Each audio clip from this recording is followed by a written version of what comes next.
Every single time my husband and I drove by the cove on I-5 between Woodland and Kalama, we dreamed of owning one of those yachts. I've always been drawn to the water and never really knew why. I've always felt it to be therapeutic. Maybe I was a mermaid in another lifetime. I grew up with a father that worked on large ships and tugboats. He was a chief engineer and electrician on ocean-going vessels. In his spare time, he had a business that responded to distressed vessels in need of repair. When we traveled for vacation as a child, we typically went to lakes or rivers so my dad could fish.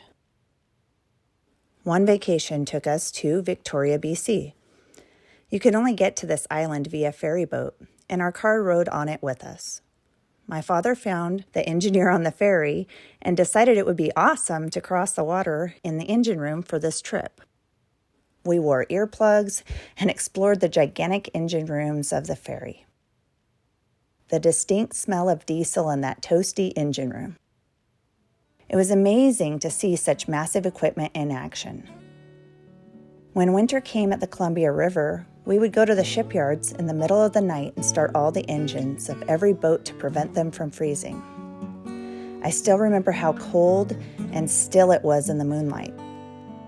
The engine rooms started off cold, but they warmed up fast. You had to be careful not to slip and fall. The decks get slick from oil and diesel remnants.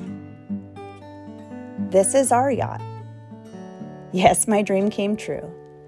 In the summer, we gather in the cove and enjoy refreshing, fairly calm waters of the cove.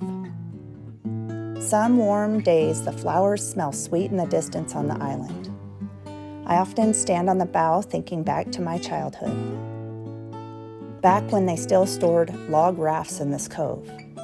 Back to my dad dredging the river after Mount St. Helens blew. Today we make new memories for our own family.